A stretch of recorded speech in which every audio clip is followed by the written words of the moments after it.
Well, thank you very much. We had a terrific meeting. We discussed a lot of things. As you know, I had an excellent phone call with President Putin that lasted for over 2 hours. We discussed a lot of points, and I do think we're getting a lot closer, maybe very close.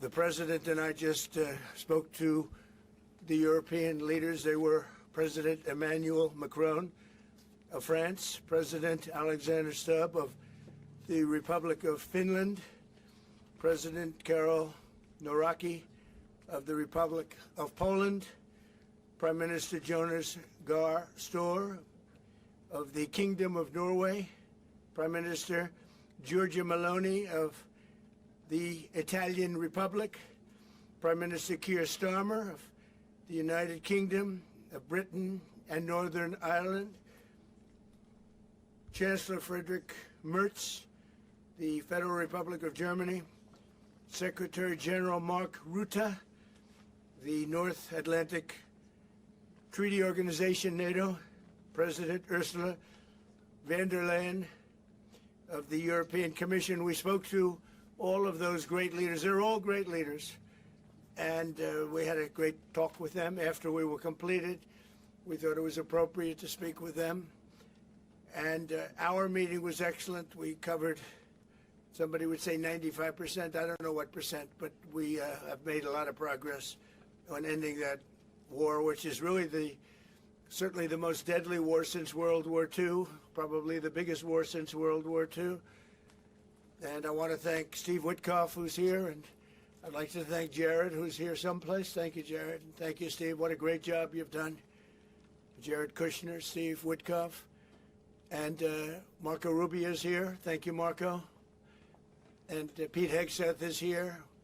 Those two people are doing an unbelievable job. And the four people on this one are doing, I don't think anybody could do it, and we'll see if it gets done, but it's very close, certainly. Nobody would even have a chance of getting it to where it is right now. Nobody would have thought that was possible. So I just want to say we've done very well. We've had discussions on just about every subject, and that includes with President Putin before. And we went into great detail, and we likewise went into great detail today. And it was an honor to have you at Mar-a-Lago and have lunch. I hope you enjoyed the food. Your people enjoyed the food, I can tell you that. You're big, strong people. Your general over there looks like central casting. I want to also, by the way, speaking of generals, we have a great general, General Cain, who is here someplace. Thank you, General. Thank you very much. He's great.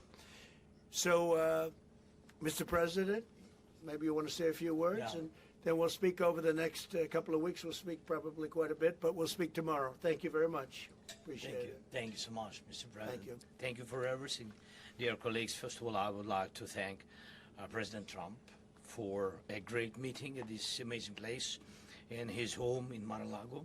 And we had a really great discussions on all the topics, and we appreciate the progress that was made by American and Ukrainian teams in these recent weeks.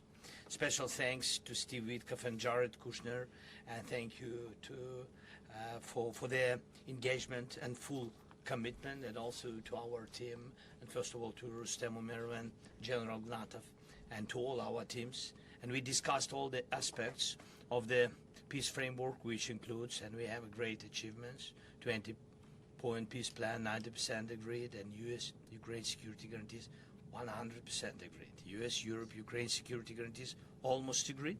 Military dimension, 100% agreed.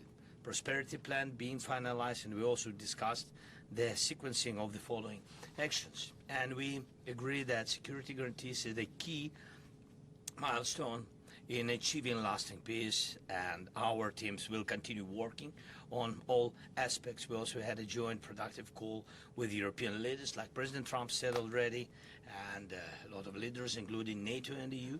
And we agreed that our teams will meet in upcoming weeks to finalize all discussed matters, and we agreed with President Trump that he will host us, and maybe in Washington, European leaders and Ukrainian delegation, yes, in January, and Ukraine is ready for peace. And once again, would like to thank President Trump for a warm welcome and substantial discussion.